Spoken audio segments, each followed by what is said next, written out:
Hi, Dr. Simeone. Hi, can you see my video? Oh, there we go, finally.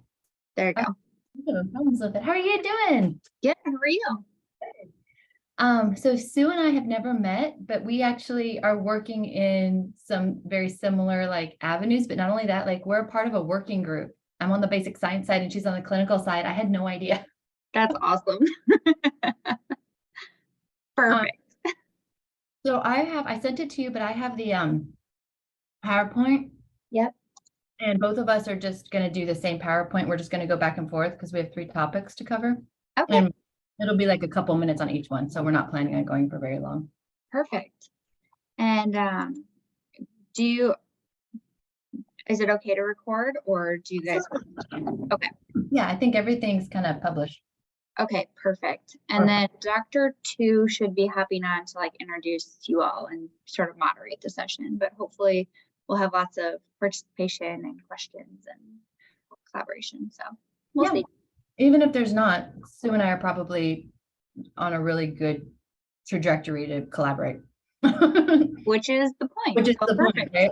So yeah. If more people want to be brought in, that's totally fine. But we got some neat things. Cool. That's very exciting. Is it okay if I sign off for a couple? Oh, do we want to pull it up right now? Sure. Do you want me to run it or do you guys want to run it from yours? I think I'll run it. Okay. So you should be able to share your screen, but if you want to test it out, go ahead.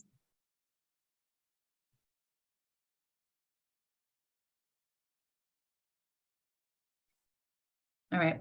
There you go. You got I it? can see it. Yep. Okay. Cool. All right. If you're okay, I would like to turn off my video so I can eat a little bit.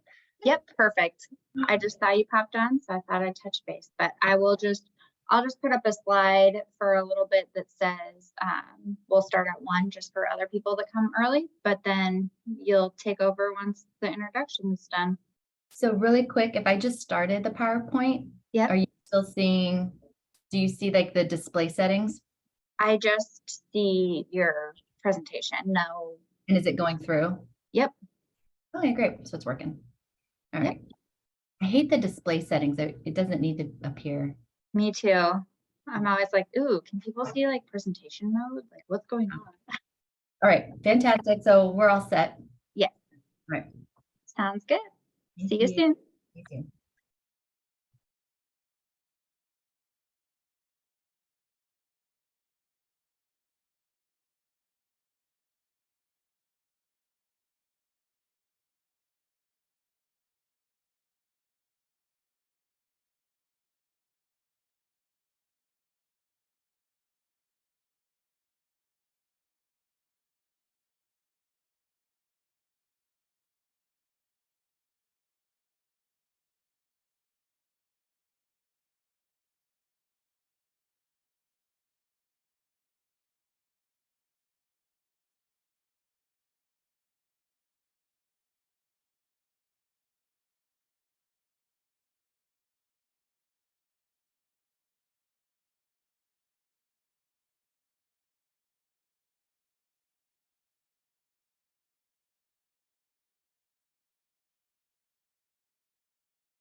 Hi, Susan. Hey, Dr. Simeone, can you see my screen or your screen? What do I see? I Yeah. see. Here, I see your screen now. Okay. Okay, so I'll leave that up for Produced, everyone. directed, stars in Creed 3, the latest installment of blockbuster And Creed then franchise. when we get started, I'll take it down and your screen will be there. Okay, that sounds good. Hi, Susan.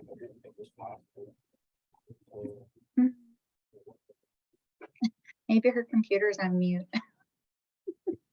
Hello? Susan, can you hear us?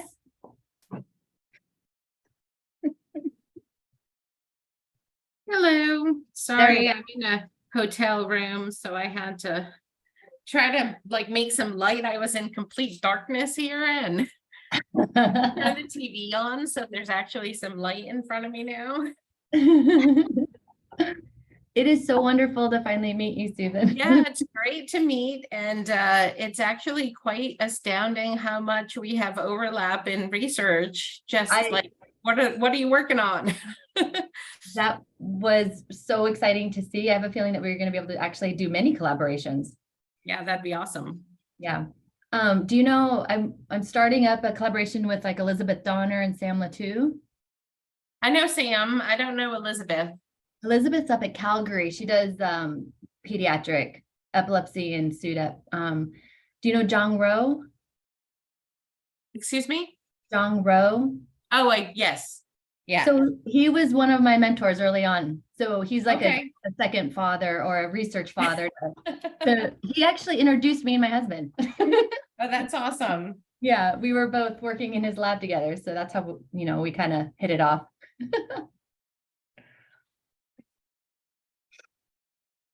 How long have you been in Phoenix for?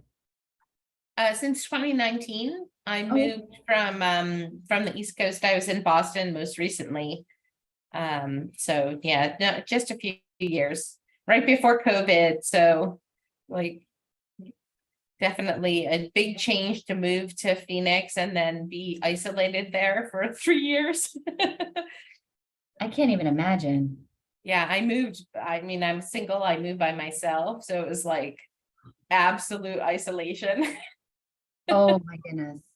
I'm very excited to be back going to meetings, but I said to some of my colleagues today, I reorganized my whole life so that you didn't go to meetings anymore and you just filled that time with other stuff. And now none of that stuff went away, but now I also have to go to meetings. And it's a little crazy. Yeah, I know we're going to SFN, PAMI, and AES. And so yeah, I don't want to. I'm on a couple boards as well. So that's a few more. Oh, geez. That's where I am right now. I'm at the strategic retreat meeting for the National Association of Epilepsy Centers, which is great, but it's another thing to go to. But like you said, it's good. It's in person now. I think that's really refreshing. Yeah, definitely. Are you doing AES this year? Of course. Yeah. And then in PAMI? I don't go to PAMI, the SUDEP is something I've been dealing with from a clinical point of view, but not so much from a research point of view. And it just is too many meetings. I also go to ACNS, which is neurophysiology. And so that is more in line with my research. And so I go to that. I've never been there.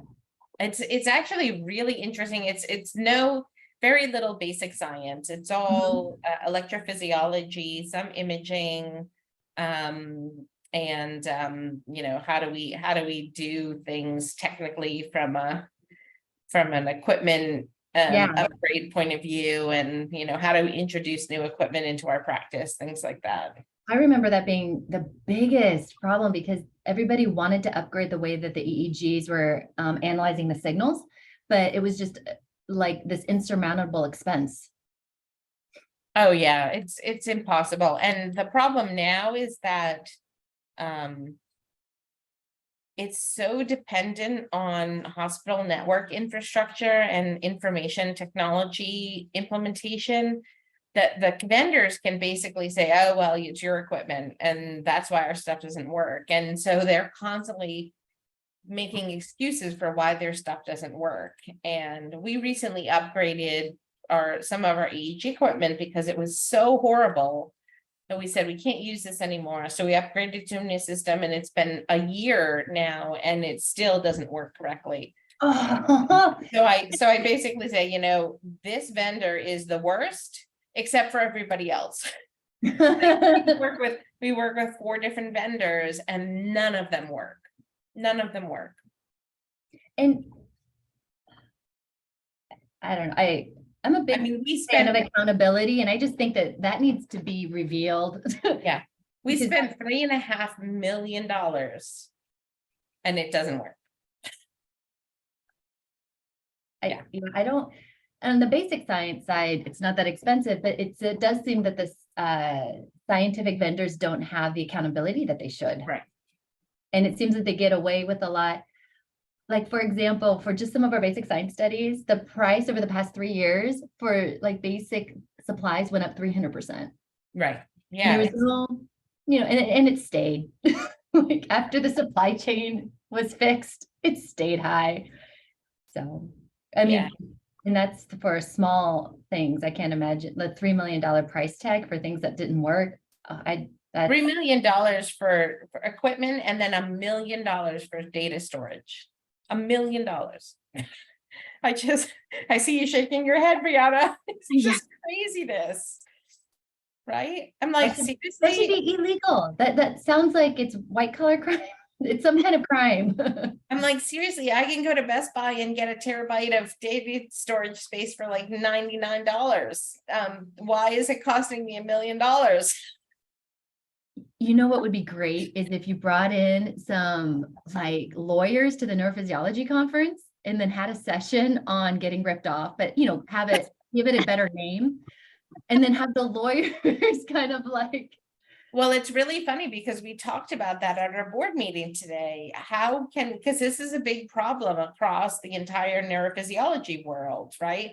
Because nobody bought much new during COVID because the hospitals were all financially strapped. Now they're all financially strapped additionally. And everybody's trying to upgrade stuff, and we're talking among ourselves on, what might work and what doesn't work. What should we buy? What should we not buy? What issues have you had with service? And we were going to have a session on how to negotiate with your vendor and what issues do you need to bring up with IT and yeah. And if there's any consumer protections that you can like put a Right. flag in. I talked to one of my friends and he said, well, I am legally obligated not to talk to you about X. And I said, all right, enough said. I think we're done now. Yeah.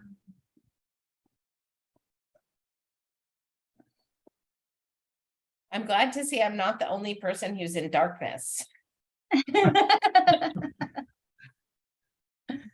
Well, if I turn my computer just a little bit, I go out of the picture. There's like one spot my computer stays to where you can see things. Right. Well, as I said, I turned the TV on to get a little more light because it's so dark in here. But then when the TV goes off, then I'm dark again. Well, from here, it looks great. Okay.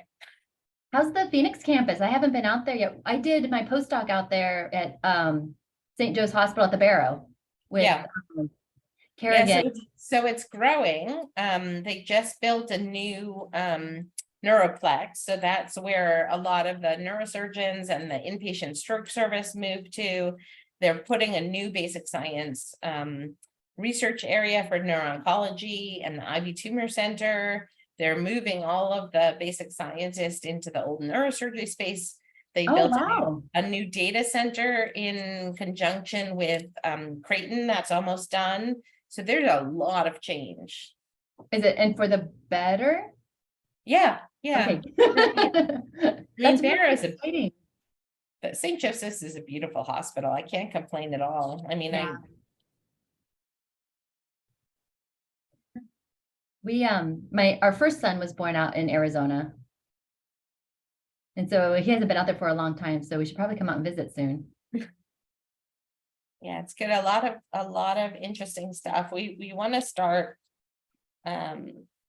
encouraging more research collaboration with the Creighton students and hopefully the investigators who are at Creighton, because we don't even talk to you guys. I know. Yeah, I think we can fix that. It's just hard, like you said, when everybody's so busy, but Yeah. we can fix it once we start.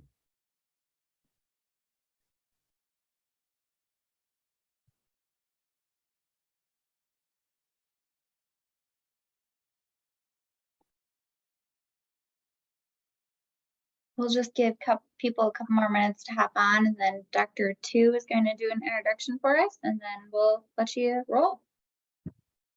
All right, great, thanks. Yeah. Dr. Abel supposes, Dr. Peter Abel, my chairman, was supposed to introduce. He's out of town today, so he asked me to do a brief introduction. So. Thank you, Yaping. Mm-hmm.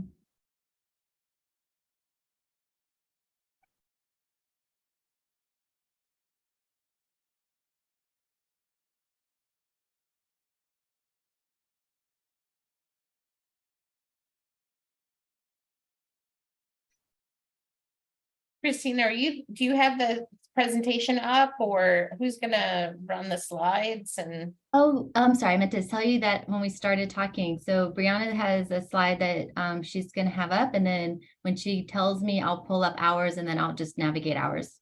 perfect. And I added a couple transitions, but Okay, otherwise it's the same. yeah, it's for discussion, right? Yeah. And this goes to 11:45, 45 after the hour, 45 minutes. I think it technically goes until 2, but I think we try to end a little bit early just to respect Okay. people's times. Are you good going just right up until around 2? Or do we Yeah. want to? Okay, because we No, can we can do anytime. that. Oh, So we decide first to give a talk, then combine all the discussion session at last. Is that yeah, that sounds fine. okay? Either way. Do you have a preference, Susan? No,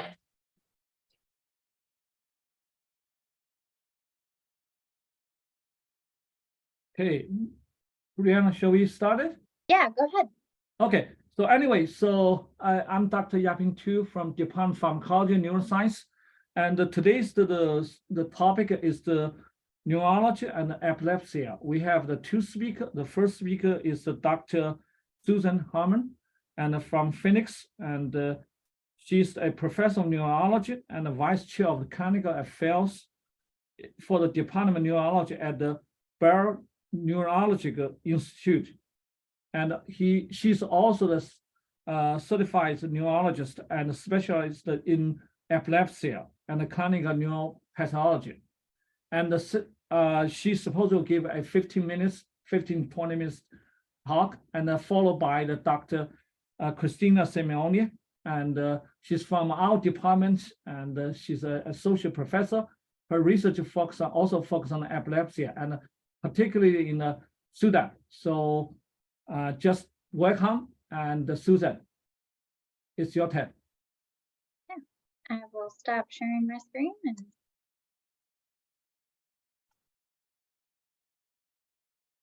All righty, we got the presentation up. Yeah. Yes. All righty. So I'm actually going to go ahead and start. So Susan and I just met. This is the first time we're seeing each other face to face, and we have many potential collaborative intersections. So we're going to talk about 2 or 3 of them today. Let me go forward here. So we have collaborative research on sleep and seizures, on SUDEP, and on illness and seizures.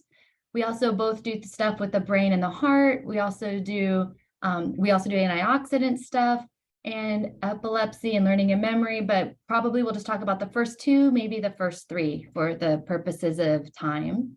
And what we're going to do is we're going to go do a back and forth. So we're both going to talk about the basic science and the clinical research that we do on sleep and seizures. So we'll start with that. A really quick background is epilepsy and SUDEP. So sudden unexpected death in epilepsy is another area of research that we both focus on. Background information, a seizure, 1 in 10 people, 1 out of every 10 people can have a seizure, but that doesn't mean you have epilepsy. Epilepsy is spontaneous recurrent seizures. About 1 in 26 people have epilepsy. And of those, about 30% of them are refractory to anti-seizure drugs. And out of those 30%, about 1 in 150 people will likely die of sudden unexpected death. When we're talking about epilepsy, we're talking about electrical signals in the brain. There's lots of ways of measuring electrical signals in the brain. You have these little portable EEGs that the data goes straight to your phone. You can have in hospital settings where there's many more electrode points, and all the data ends up going to an epilepsy monitoring unit. You can also have depth electrodes right on the skull, right on the brain surface. These are all scalp electrodes. These go right on the brain surface. This is more during surgery. And you can have depth electrodes here, or you can have multi-electrode arrays to, again, look at seizure activity in different brain regions and help better identify the seizures. All right, Susan? Thanks. So just as way of introduction, I do pretty much purely clinical epilepsy research, quality improvement, and outcomes research. And I work mostly in 3 areas: in patients with drug-resistant epilepsy, evaluating them for new treatment modalities, and for epilepsy surgery. A lot of what I do is figuring out what parts of the brain we need to intervene on in order to cure someone's seizures. I also do implementation research, so figuring out how to take new technological advances and make them actually work in the clinic to improve patient care and outcomes. And then finally, I work a lot in the critical care ICUs, monitoring patients who have subclinical seizures. So these are largely patients who haven't had epilepsy, but they have abnormal brain activity in the setting of some other medical or neurological illness. And so it's a growing area of research, but a lot of the tools that we use go across both areas. So the first area of potential overlap is sleep and seizures. And there's a lot of words on this slide, and I'm not going to talk about all of them, but I really want to highlight the fact that there's a reciprocal and a very complex interaction between sleep and seizures. And we can use this both to help with diagnosis and with treatment of patients who have epilepsy. And one of the things that's most interesting is that different types of seizures have different responses to sleep and sleep deprivation. So for example, seizures that come from one area of the brain tend to happen more during sleep or propagate further during sleep than during wakefulness. And seizures that are generalized often happen in the first hour or so after waking up, seizures on awakening. And so we can often use this diagnostically to figure out what kind of epilepsy someone might have. Sleep deprivation has an activating effect on seizures and abnormal brain activity. And so we can use that again diagnostically to increase the yield of some of the testing that we do for patients with seizures, and for figuring out how to better control someone's epilepsy. They need to all get enough sleep in order to control their seizures well. On the other hand, seizures have a huge impact on sleep quality. They decrease sleep duration, and they decrease REM sleep. So if somebody has a seizure early on in the night, then they don't have any REM sleep that night. And so you end up with this very vicious cycle of seizure, no sleep, sleep deprivation, more seizures, no sleep. And so it can be a really difficult problem clinically to be able to control that. And then of course, there's the issue that many of the medications that we use to treat seizures can have effects on sleep, and it becomes very confusing to figure out what the sleep abnormality actually is. Next slide. So this is just a, There you go. Yeah, this is just a quick picture to show the difference in EEG activity, epileptiform activity. These are discharges that indicate abnormal hyperexcitability of the brain. They're called spikes or sharp waves. The panel on the left-hand side is somebody during wakefulness, and the panel on the right-hand side is the same exact patient, but during sleep. And you can see how many more abnormal electrical discharges there are activated by sleep. And this is a study that we did way more years ago than I'm going to tell you about, but that we continue to work on now. So this is a study where we took a large number of patients who were admitted to the epilepsy monitoring unit who had focal epilepsy, so seizures coming from one part of their brain. And we looked to see whether there was a difference in the sleep-wake pattern of those seizures. So this first figure on the left just shows you the difference in whether seizures happen during wakefulness or sleep for seizures that come from the frontal lobe versus the temporal lobe. And there's two parts, mesial temporal or neocortical temporal, and then at the end, occipital lobe epilepsy. So they were least likely to actually happen during sleep. So there's a clear differential effect of the hypersynchrony of sleep on the likelihood of seizures beginning. The two slides on the right side actually show when the seizures happen during sleep. So and whether seizures are more likely to secondarily generalize during sleep. So you can see that most of the seizures that secondarily generalize are during stage 2, as opposed to just drowsiness or very deep sleep. And no seizures happen during REM sleep. So REM sleep is a unpermissive state for seizures to actually spread into the brain, probably because it's a very desynchronized neurophysiologic state, and seizures are just not able to get out of their local milieu. The bottom slide is actually also interesting because this is the likelihood of secondary generalization during sleep based on where in the brain the seizure begins. And so frontal lobe seizures, you can see, are really less likely to generalize during sleep versus occipital lobe epilepsy. So they really don't happen during sleep, but if they do, they almost always secondarily generalize. And so there's this differential susceptibility of secondary generalization based on where in the brain the seizures originate. And secondary generalization, that's the spreading of the seizure. Yeah, so seizures, focal seizures, begin in one small area of the brain, and we classify them differently based on how far the seizure spread. And secondarily generalized means that it starts in one region, but it spreads to involve the entire brain, both sides. The patient has a convulsion. Okay, so Can I have a question? Does that mean that it's only those generalized seizures that would actually be clinically noticeable? So some of these focal seizures could be happening in sleep and the patient not be aware of it, not be awakened? So some of them, yes. So we can see seizures during sleep where the patient doesn't actually wake up. That's really not the majority of seizures. Usually there's some indication that a seizure happened, but some seizures, the patient doesn't know about them because they're so small that they don't actually cause a change in awareness. So there are some seizures that happen that cause a sensation, an abnormal sensation. So a funny feeling in your stomach or twitching or jerking of your face or your arm. We call those focal seizures without impaired awareness because the patient's fully awake. If the seizure spreads a little bit larger, it may cause impaired awareness. They get confused. They are unresponsive. They are unable to remember what happened during the period that the seizure occurred. And then finally, if it spreads to the whole brain, it causes secondary generalization. And most of the time, those are noticeable. The patient knows about them, but the other two types they may not know about if they happen during sleep. Thank you. okay, so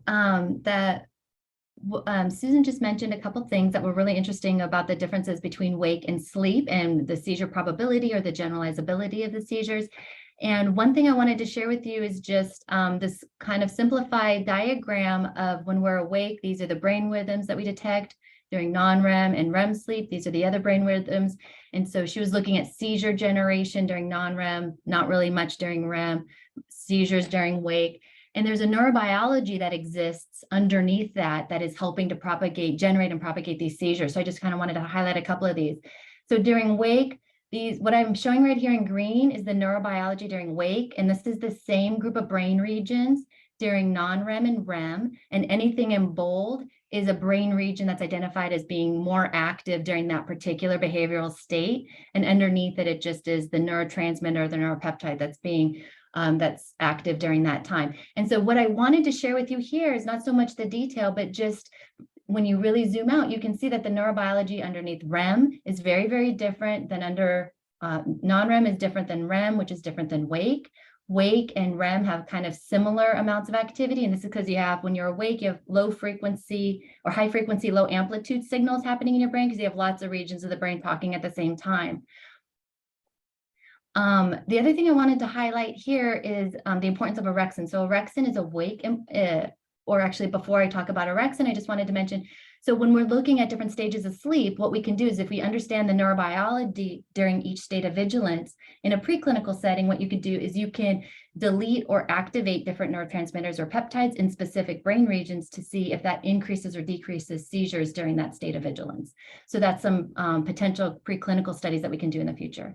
I wanted to share a couple of my preclinical studies that we've been working on with sleep and epilepsy, and we're focusing specifically on orexin here. So if you look at the brain, if you cut your brain in half like this, sagittally, and you look at a mid-sagittal section, the hypothalamus exists right here. It's a really important region. The orexin neurons, orexin is just a protein in the brain, and it projects to the cortex, it projects to the thalamus and the brainstem. It's involved in a whole bunch of different things. But one thing it's really important in doing is waking us up in the morning and keeping us awake. And so the orexin neurons live in the lateral hypothalamus, and over here on the right, you can just see these green neurons. These are neurons that are expressing orexin, and they're showing up as green. So there's these beautiful neurons there. So that's what we study. And we find in our normal control mice, here they have normal levels of orexin. And in our epileptic mice, this is just a little EEG attached to his head so we can detect his seizures. And you can see that he has seizures that you can detect subdurally, so on the cortex, and that these seizures actually propagate down to the hypothalamus. So this is the same seizure happening in the hypothalamus. So it's happening lower in the brain.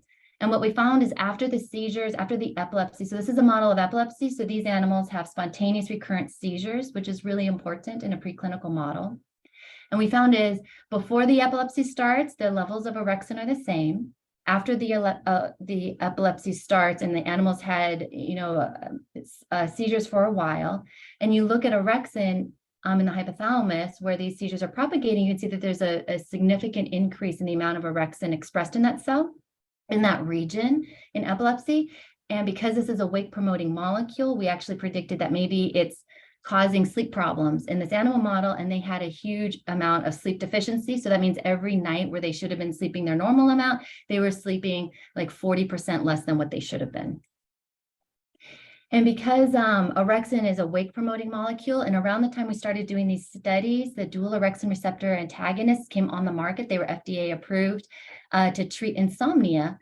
And they were really effective in insomnia. Almorexant was the first one. It had some bad side effects, so it's been replaced with suvorexin, and there's a couple other ones on the market now. But if you block the orexin receptors, you're blocking the wake signal, and that helps sleep. So what we did is we wanted to see whether or not improving sleep would work by blocking orexin signals, and so we did. We blocked the orexin receptors, and we found that sleep remarkably improved. And then we wanted to see, okay, well, because sleep and seizures have this really dynamic influence over each other, if we improve sleep, can we actually indirectly improve the seizures? And we found that indeed, when we improved the sleep, we did improve their epilepsy. And that was really, really exciting. We went on to do another study where we used melatonin receptor agonists, and that also improved sleep, and it also reduced the seizures. So it's kind of like we're thinking that, and this is being done clinically now, where we're also using sleep aids to also try to improve sleep and also reduce seizures. And there's a couple clinicians that have used a dual orexin receptor antagonist, and they have found it's improved the epilepsy in their patients as well. And I don't think it's been published because we just talk about this at conferences. And so the studies that Susan and I have been working on over the past, and what we're kind of continuing to work on, is this ends up being really translationally relevant, and it gets on seizure control websites for people with epilepsy. And one of the things to better control your seizures is ensuring that you get enough sleep. So next we're going to transition over to SUDEP. So that was one of the potential intersections that we have. The next one is SUDEP. And this is actually fantastic because both of us are part of the SUDEP working group and we didn't even realize it. So there's a couple of foundations and the NIH is involved in the SUDEP working group. There's a clinical arm, a basic science arm, and an educational outreach arm. And there's just clinicians and basic scientists from all over the world that have been asked to contribute to, moving the field forward in SUDEP research and education and outreach. And so I'm in the basic science working group, and one of the things that I'm working on is developing common data elements to unite preclinical and clinical terminology and metrics so that the preclinical and clinical studies can better talk to each other and understand each other. And I think Susan's going to also talk about what she's been working on too. So go ahead. Right. So SUDEP is an unexpected death in epilepsy.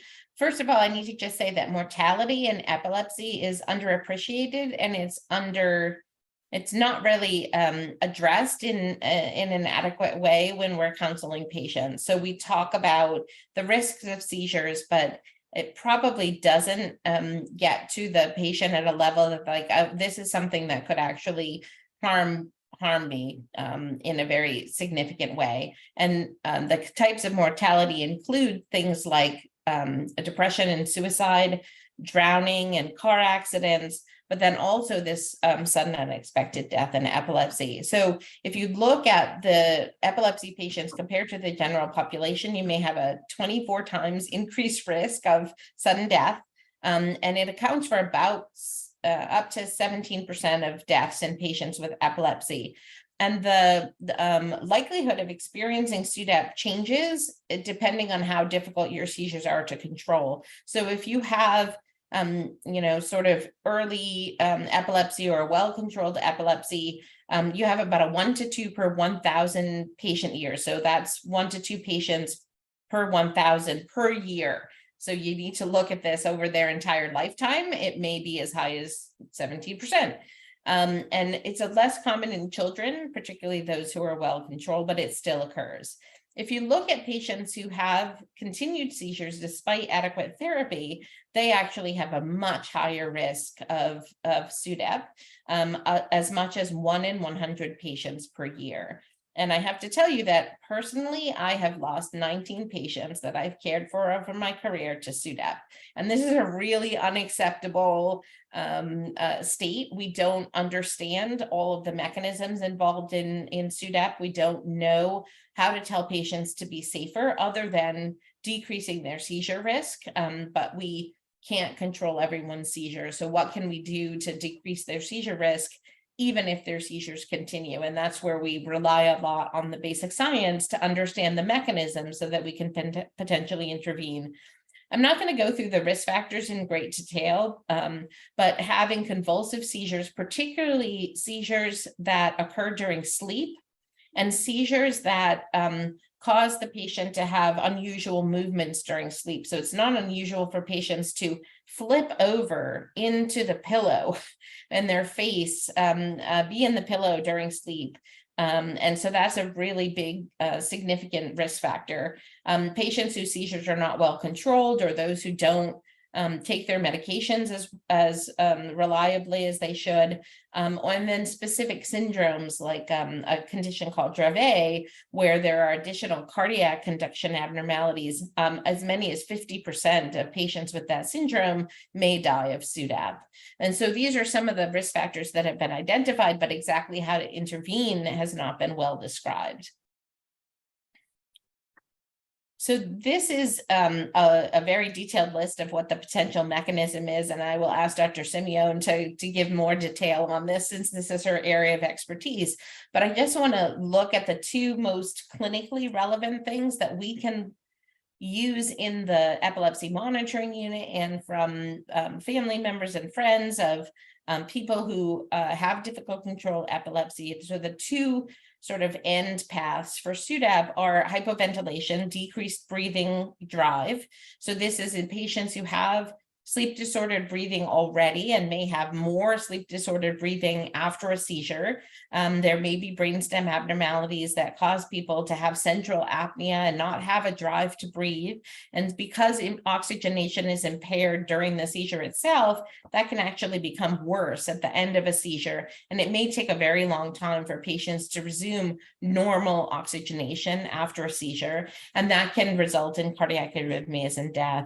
Then independently, some types of seizures which engage the hippocampus and the insula may actually induce cardiac arrhythmias. And tachycardia is probably the most common arrhythmia, but there are some arrhythmias that can be bradyarrhythmias or even asystole or ventricular arrhythmias. And these have very serious potential repercussions. And so when we admit patients to our epilepsy monitoring unit to record where their seizures begin and how they spread in the brain, one of the things we look at very carefully is what happens to their breathing and what happens to their heart rate during and after a seizure.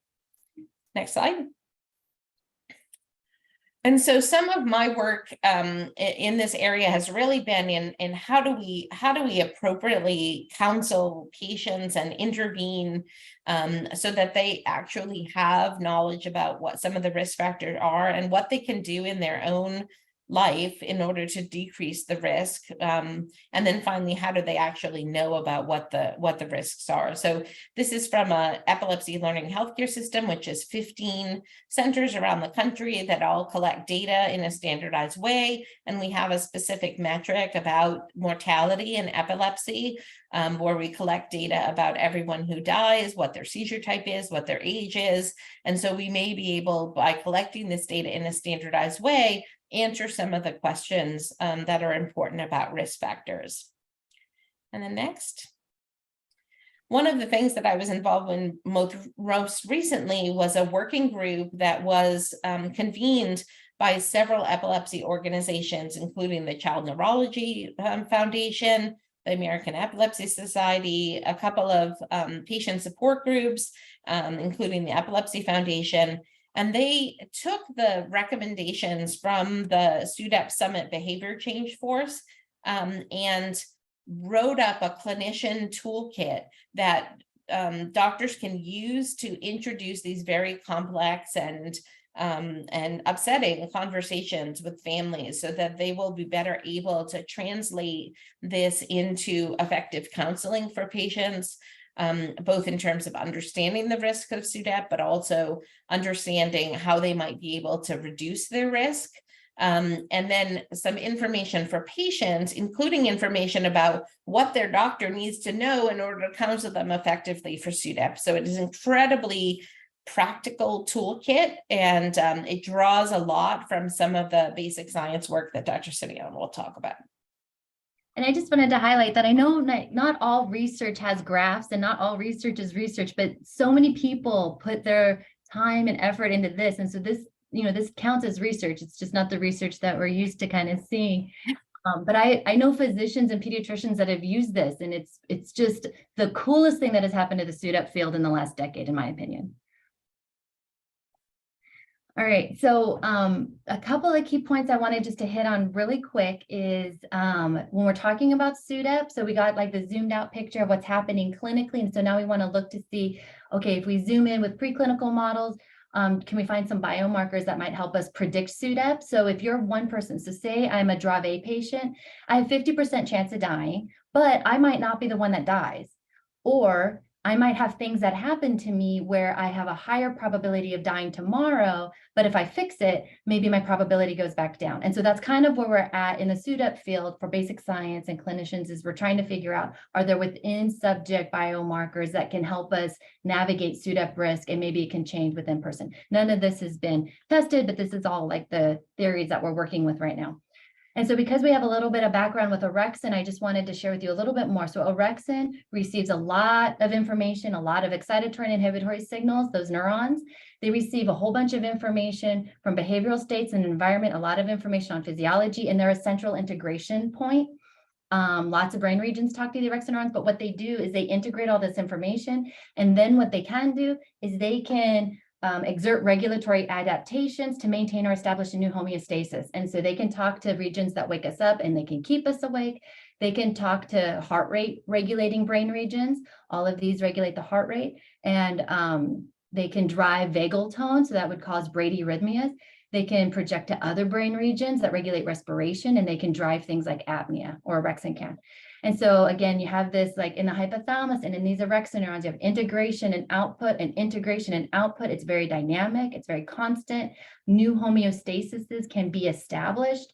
And then for orexin, because it can project and influence so many different systems, including going back up to the hippocampus, the consequences of neuroplasticity of the system can really be widespread. So we wanted to see if it had any kind of roles in apnea or bradyarrhythmias, which is what we see right before sudden death in a clinically observed population.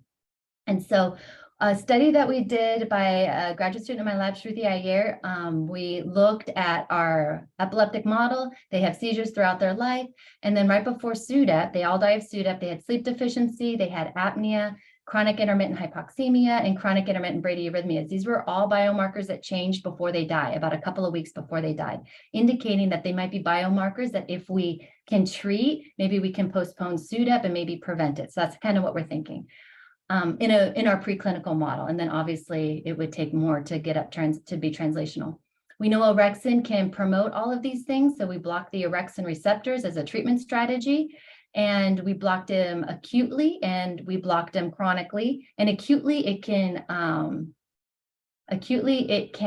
reduce apnea, it can attenuate the hypoxemia, and it can attenuate the bradyarrhythmias. So that we know if you block the orexin receptors and all of these red flags go down, that means orexin overdrive was kind of playing a role in promoting the apnea and promoting the bradyarrhythmias.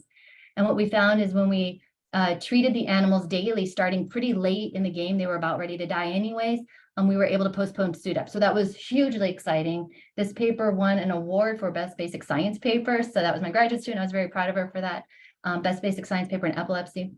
And then this data also got translated into being as a proceedings in sleep and epilepsy, and specifically looking at sleep and epilepsy and mortality and SUDEP. And so this was part of some of the initial push and drive to integrating sleep and sleep hygiene into the SUDEP conversation. So that was kind of some of the translational relevance that some of our research ended up in. The last thing I wanted to share in terms of SUDEP was we wanted to do bridge preclinical and clinical. So we found out, I went to a PAMI conference, which was Partners Against Mortality and Epilepsy. There's a lot of people who have had loved ones pass away of SUDEP there. And I was speaking to a lot of these family members, and they said things like they had sleep problems right before SUDEP, or, you know, my son said he had a circadian problem. I had to look up what circadian was. I didn't know what that was. So they were talking to me, and it made me realize that their voice was completely not heard in the conversation of SUDEP, and like things that they may have noticed that weren't necessarily spoken about with their doctor. And so we did a survey. So say this is a parent and maybe a son or a daughter or a brother or a sister, and they live their life, and this one has epilepsy and then this one dies of SUDEP. So what we did is we asked the survivor, okay, did you see any changes in sleep, heart rate, cognition, physical well-being, emotional well-being, seizures, or breathing? And what we found is that 50% so each one of these is a SUDEP victim. 50% of the respondents said that there was changes in their seizures. 50% said that there was changes in sleep before SUDEP. So this supports our preclinical studies. So this is definitely a very exciting find. Physical well-being, and this is going to go transition right into our next talk. Many of these parents had said, or loved ones of the SUDEP victims had said that they were sick before SUDEP. And so whether or not illness increased the risk of SUDEP, because we know illness can increase mortality, increase your risk of mortality just in the general population and with all diseases. But here specifically, they noted that they were sick when they died of SUDEP. And so whether or not you can fix the sickness and that reduces your SUDEP risk would be future directions here. Emotional well-being, a lot of apathy, less energy, fatigue, cognition, not having problems remembering, and each of these kind of associated with different forms of epilepsy, which is really exciting for future research because this is still really a small sample size. There were changes in heart rate and breathing, but it was something that nobody probably was looking at. So these were really remarkable changes, like their pulse rate was racing really fast for days or weeks before SUDEP, and they couldn't control it. But otherwise, breathing and heart rate isn't really something that people really look at or notice. So we weren't really expecting to see any changes here, but there were some. Heart rate or breathing apnea was something that was coming up more and more, or having problems, breathing. And so we're really excited about this because we think that this is going to bridge and help us kind of understand future biomarkers to add to that clinical toolkit for maybe trying, and obviously future directions for future preclinical studies to see if we fix one, can we prevent SUDEP in different seizure models. All right, so that is going to now transition us into our last topic, which I have very little for. This is going to be more Susan. And then so you can go ahead and talk about your here. So one of my areas of research is to look at seizures that happen in patients who are medically ill. So these are by and large two patient populations. These are patients with epilepsy who are having abnormally prolonged or frequent seizures. And because of that, they have medical complications that end them up in the ICU, or we need to induce basically stop brain activity using medications, and so they end up in the ICU because they need respiratory or cardiac support. And so that's one population of patients. The other population of patients is patients who don't have epilepsy, but have had some acute injury to the brain. And so the first 4 studies at the top just look at the prevalence of seizures in patients in the ICU who have altered mental status. And you can see it's between 20 and 30% have seizures, and up to 20% have non-convulsive status epilepticus, which is defined as seizures that last more than 12 minutes an hour. So these are abnormally prolonged seizures that have a high risk of morbidity and mortality. And at the bottom of the slide is a whole bunch of different neurological conditions and medical conditions where we see this increased risk for seizures. And importantly, most of these seizures are what we call subclinical. So you can't tell just by looking at the patient that they have a seizure. They're comatose, or they have altered mental status, or they're paralyzed, medically paralyzed. And so the patient isn't having any outward manifestations of seizures, and we don't actually know that they're seizing until we record their brain activity using EEG, and then we see these seizures. And so this is another area where we're starting to look at what some of the risk factors are. We have very similar data. We monitor about 1,500 patients per year for between 1 day and several weeks, depending on how often they're having seizures, to try to understand who's at risk for these seizures and what the best way is to prevent the seizures. If you go to the next slide. So this is just another way to look at EEG that's a little bit easier for people to understand. So this is a 1-hour graphical display of some of the features of EEG. And you probably don't need to understand anything about EEG to see that there are 7 really bad things that are happening on this slide. And so this can be used at the bedside. We can teach nurses and intensive care unit doctors how to use this display at the bedside to figure out whether somebody is potentially having seizures, and then they call us, and then we say yes or no, they're having seizures. But I want to really emphasize how often these can happen. And if we go to the next slide, this is the same patient with 4 hours of EEG, and look how often the seizures are happening. They change a little bit in terms of duration, and they change a little bit in terms of the extent of spread in the brain. But you can see that there are multiple, 30 or more seizures that occur over this 4-hour period, and they would be clinically completely silent. And we're actually working with one of our investigators here to look at what patterns in the EEG signal could help us to predict how the seizures are going to change, what makes them occur more frequently, what makes them stop. Can we glean anything from the EEG signals? So we have a neuroengineering colleague. Can we use advanced analysis of the neurophysiologic data in order to predict whether a new medication that we introduce is going to stop the seizures or not stop the seizures, so that we can introduce a new medication more quickly if it's not working. I think I'll stop there. So I was really fascinated by this. So were these EEGs from like just a person who did have epilepsy and they got sick and it made it worse, or they didn't have epilepsy and then they got sick and now they had these seizures? So this particular patient had epilepsy and ended up in the ICU. They actually, and this will be very pertinent to your discussion, is that they actually had a gastrointestinal illness that preceded their increase in seizure frequency. And by the time they ended up in the hospital, they were having very frequent seizures, and they ended up needing to be in the ICU. So there was some preceding risk factor for poorly controlled seizures. Yeah. So one thing I wanted to mention in the beginning is just to share with everybody that I've been trained in neuroanatomy and neurobiology, and my husband, Tim Simeone, does the neurophysiology and electrophysiology and pharmacology. So every single one of the studies I'm sharing with you today, it's a collaborative effort from both of our labs.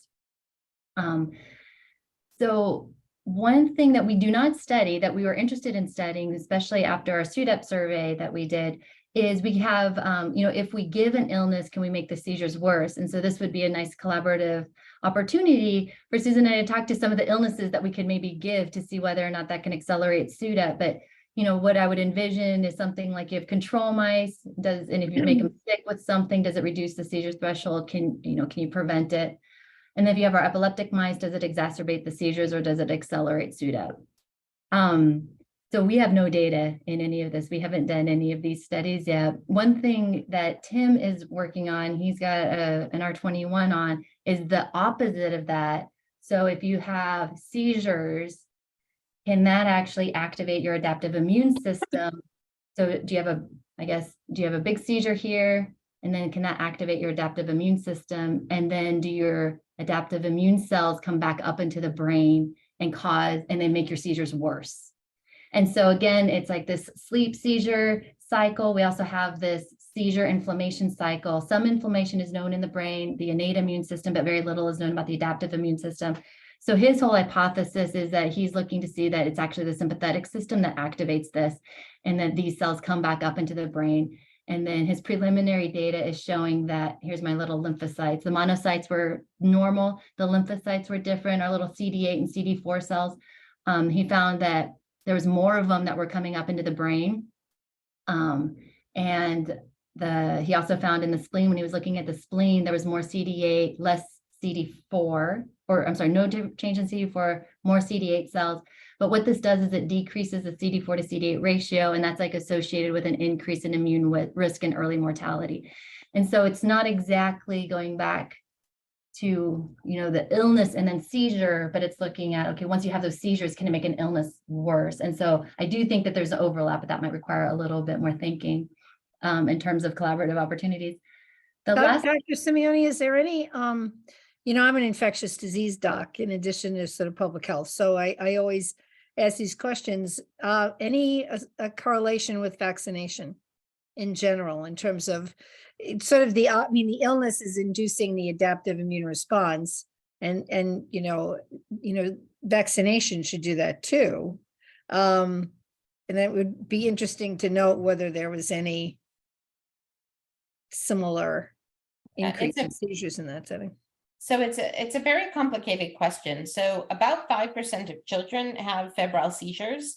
And many of the febrile seizures occur after they've had a vaccination. So they get vaccinated, they develop a fever, and then they seize because they have this hyperexcitability at a young age.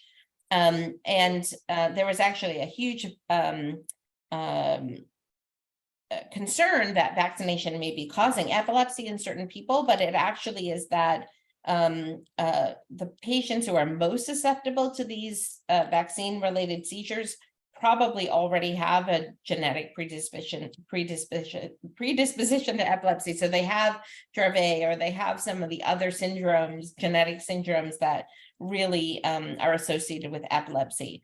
But we see this when we were doing COVID vaccines. If people had a bad COVID reaction with fever, they were much more likely to have seizures. Patients who developed COVID illness were actually much more likely to have seizures as well. And so there probably is some role of the inflammatory response, but clinically it's very, very difficult to separate that out from what's the effect of fever itself. We know that fever causes seizures. You warm up little rats with a blow dryer and they all seize. And one other thing I wanted to touch on is one of Susan's slides right here. This one. So one thing I wanted to mention is that right now we have a whole new area of study where so one thing that happens in SUDEP is you have a seizure, you have transient apnea, bradycardia, and then hypoxia, potentially hypercapnia, and then you have terminal apnea from which you don't wake up. Many people that die of SUDEP have had seizures in the past. They recovered, they woke up. Here they did not. So one thing we're actually looking at is the arousal response as to when you have an apnea event, what do we need in order to wake up? And is that dysfunctional in SUDEP? So we're actually looking right kind of at this little area that she had circled earlier. Right. And clinically, we are looking for some signals, sort of like the SUDEP is very, very rare, like 1 in 1,000 patients per year. So it's very, very hard to identify these people before they get SUDEP and intervene. And so when we have patients in the epilepsy monitoring unit, we actually look very carefully at how they wake up after a seizure, whether they're breathing after a seizure, whether they have any cardiac arrhythmias after a seizure, looking for signals that may indicate a near miss SUDEP. And then there's actually something called a near SUDEP experience in the epilepsy monitoring unit, where we can identify patients are going to be at risk, and we want to counsel them differently and hopefully potentially intervene to prevent SUDEP. I think for the sake of time, we're at 1:45, so I think we'll probably just kind of try to keep the floor open for questions. We also have medical students and graduate students and undergraduate students participating in all this research on probably both ends.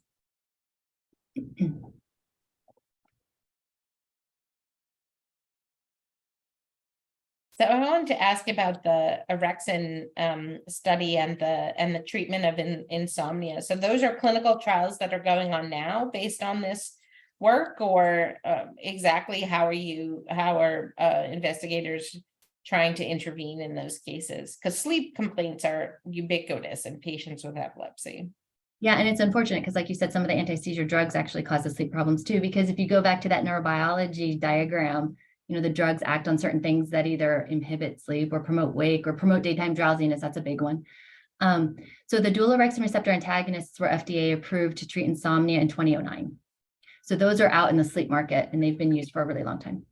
But since we started finding this data in epilepsy and we started presenting it at epilepsy conferences, some of the clinicians who have patients with sleep problems, they administered the DORA. They used the DORA to treat their patients because they had sleep problems and epilepsy. And they found that in those cases that the seizures got better. But I haven't seen a publication on it. I don't think there's a clinical publication out there, but I know every year I get asked, has anybody used it clinically when I present the data? And we're starting a longevity study where we're actually going to be we're blocking orexin daily, and we're going to see if that actually prevents SUDEP. I don't think it will, because it's going to be really complicated, but that's always another question. I mean, you're going to recruit thousands of patients to prevent one SUDEP. That's probably not going to work very well. Yeah. I think the biomarkers looking for just individual personal changes and look at individual risk is going to be where the future is. Right.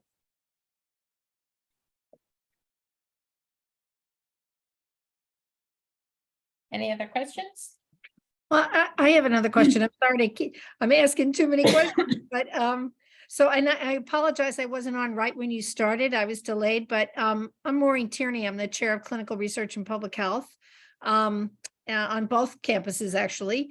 And this was really wonderful. And the intersection of the two of your, interests and perspective, was just fantastic. Thank you so much. And I have one point and then one question.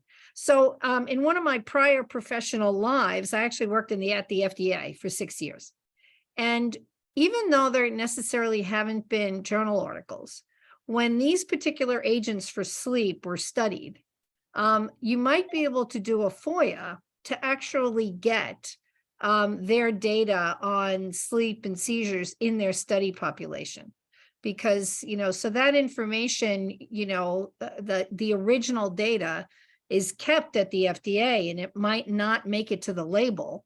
It might make it to the really long label. And when this was approved in 2009, well, no, they had the shorter labels in 2009, but there is a possibility of getting some study data from those studies. Since it's an approved drug, if it hadn't been approved, that data is not, it's not, you can't have public access to it. But if it's approved, you should be able to have public access to Right. it. And we actually found some early signals of efficacy from the study data of anti-epileptic drugs, anti-seizure medications. So for example, gabapentin, which is very widely used now for pain, it was in the original studies of gabapentin for epilepsy that this pain decrease was actually noted, and then it was developed as a pain reliever as well. And so, yes, you can definitely see those signals. I suspect that most patients with epilepsy were excluded from the sleep trials because it would be one of the reasons that they wouldn't be able to be enrolled. If they had a significant medical comorbidity,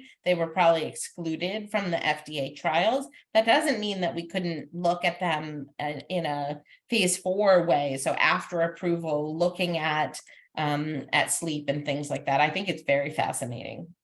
Yeah, their post-marketing surveillance data, Yeah. perhaps. Yeah. And then the question that I had is there any understanding about what percentage of SIDS might actually be SUDEP? Has anybody looked at that at all? Yeah. Both fields are, over the past 5 years, 10 years, probably more 5 years, the fields we're talking a lot more to each other. They are separate, obviously, because Susan, did you want to take it? Well, SIDS babies don't have seizures, but the same mechanisms and the same brainstem arousal abnormalities may be present in both populations. In seizure patients, those may be much more intermittent because they have something that causes the brainstem dysfunction or the cardiac dysfunction, the respiratory drive dysfunction episodically, whereas exactly what the mechanism of is in SIDS is probably different. But there's definitely some overlap between the two.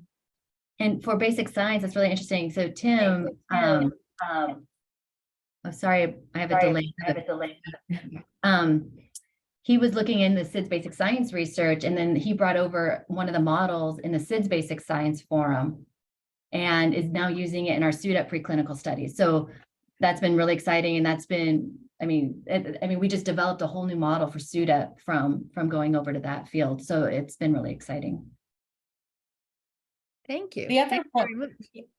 yeah, the other point I just want to touch on very briefly is the opportunity to do somewhat invasive research in patients with epilepsy. So as we said, about 30% of patients do not get adequate control of their seizures with medications. If the seizures are appropriate for surgical intervention, these patients may get electrodes placed in their brain in many regions of the brain where the seizures are coming from, into the thalamus, into the hippocampus. And so it gives us the potential to be able to get neurophysiologic data, from within the brain and as opposed to on the surface of the scalp. And so trying to find what kind of data is the most useful in patients with epilepsy who are undergoing surgical evaluation is great. Like we routinely put electrodes into the thalamus, and how, could we use that to look at how sleep changes, for example. It's an opportunity that would not be otherwise available.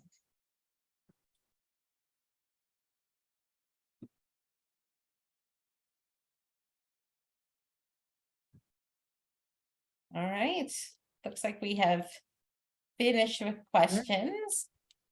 Thank you all for attending today. This was really great. It was really amazing to me how much Dr. Simeone and I had overlap in our research interest. We had to cut it down to 3. Okay. Yeah, it was wonderful officially meeting you, Susan, and thank you everyone for joining. Thank It was- you. It was Bye. terrific. Thank you very much. Oh, you're very welcome. You're welcome. Thank you. Bye. Bye.